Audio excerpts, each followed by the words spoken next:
goals for the year. I hope none of you will be deeply offended if I take considerably less time and simply speak from the heart to you. Many of you have been to Austin. You see the bumper stickers. Keep Austin weird. To some extent, our group is a little weird.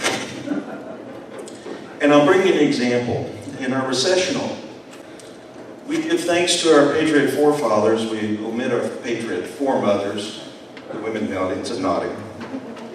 But we thank them for our Constitution and Bill of Rights, an independent Supreme Court, and there it stops. What about Congress? What about the White House? Did the guys that put this organization together make a mistake? Maybe not. Our country is a little weird. Our national anthem ends with a question mark. No other nation does that. It's a little weird. It's individual. And I'll get back to that later. You know how to keep somebody in suspense, don't you? I'll tell you later.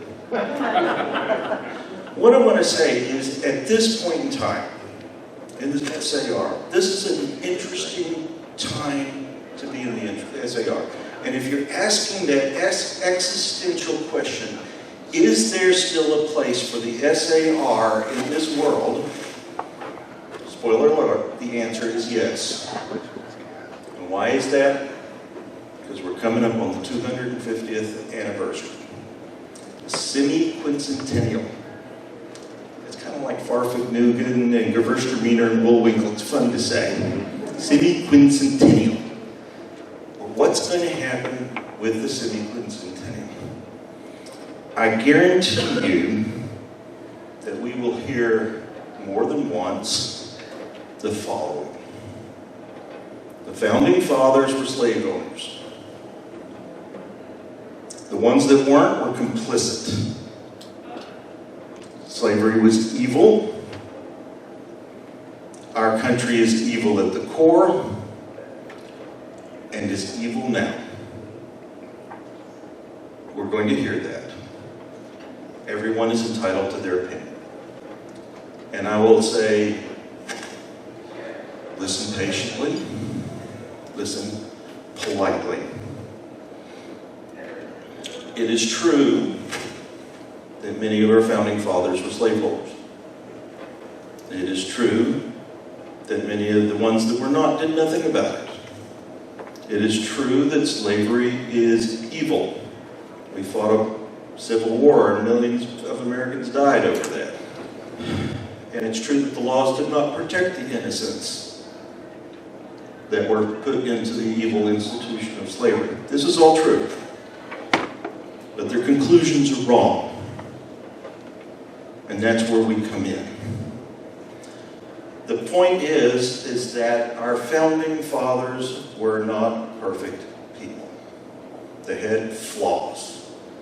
They were not particularly they may not have been as moral or religious or ethical as we paint them out to be in children's books. In short, like every man in this room, every woman in this room too, they weren't perfect. They had flaws. This is a fact. But these flawed, imperfect people took on the greatest power in the world at the time and came out victorious. This is like David and Goliath, except David's got a slingshot and Goliath has a Sherman tank. It's an amazing story. It's an amazing story, and I'm not saying we did it alone. God sent us France. God sent us Spain. We didn't do it alone. And we would not have had a Revolutionary War, and we would not have a United States of America right now had it not been for our patriot ancestors who gave their lives, their loves, their time, their effort, their wealth to make this nation. And I bring this up because I was asked not too long ago, what was SAR about? And I will tell you, I have a really well-rehearsed 30-second elevator speech. It has to do with education and recognition, honor. Instead, though, I paused and I thought about it, and I really like the answer that I came up with at that moment better than the elevator speech. It was simply this. My patriot ancestors were common folks who did something uncommon. And we are here to make sure that their voice is not silenced. We are their voice now. And as such, if you'll let me do this, just spend a couple minutes, I want to tell you, I'd like to take this time. I'm up on the stage, I want to take the time. And I want to tell you about my patriot ancestor, Thomas McSpadden Jr. His wife was Mary Amanda Scott McSpadden. They married in 1775. And the thing I know most about Mary Amanda, she must have loved Thomas a lot, because she gave him 12 children. He went out he was a member of the Virginia militia. They lived in the armpit of, the least fashionable part of Virginia, the western part, Washington County. He was part of the militia there. He didn't have a fancy uniform. They didn't have slaves. He wore his clothes and he worked the ground with his hands and his effort. And when he was called to do his duty with the militia, he served 5 times on that. 1 time chasing Indians away. 3 times they were chasing Tories away or defending against them. The 5th time he was with Daniel Greene in the skirmishes that led up to the Battle of Witzel's Mill. This is where he saw most of his action. After the war, they settled. I'll make this real quick. They settled to the horseshoe of the Cumberland. It was the Cumberland colony, Cumberland settlement.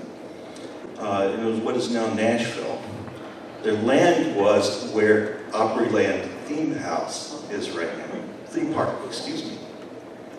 And eventually located over to Wilson County, just to the east of that, where the McSpaddens were there for a long time. And that's where my dad was born. And I mention this because this is all part of this. And when I talk about my patriot forefathers and 4 mothers, now my sister would say 5 mothers. But to talk about my foreman, who was watching the kids? Who was watching the farm? Who was doing everything when the men were off playing soldier? So I want to, at this point, I want to say thanks to Thomas McSpadden Jr. and Mary Amanda Scott McSpadden. They were our patriot ancestors, and wherever you guys are, thank you for your service. Thank you for what you did. I wouldn't be here without you. Now, I promised you I'd get back to the national anthem. It ends with a question mark. And what is that question? Oh, say, does that star-spangled banner still wave over the land of the free and the home of the brave? And if you're sitting there and you're thinking,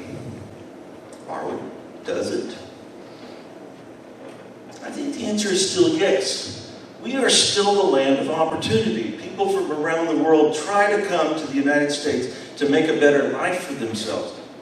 We have more freedoms. We have more opportunities. We provide leadership in the world.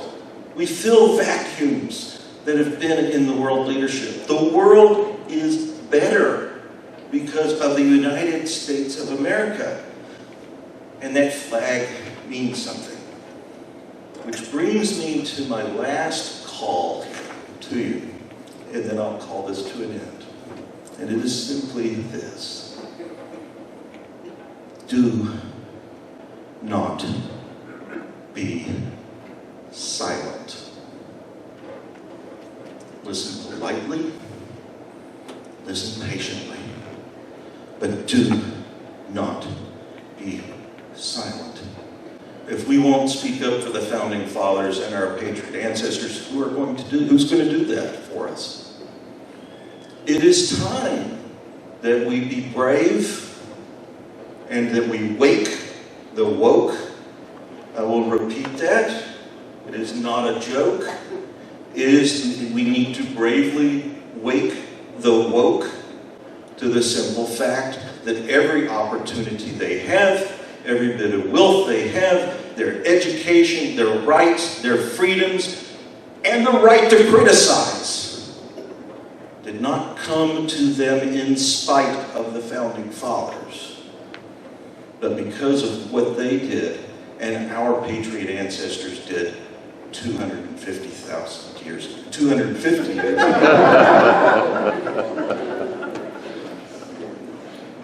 Do not let your patriot ancestors' voice go silent. God bless you all. God bless the Texas Sons of the American Revolution.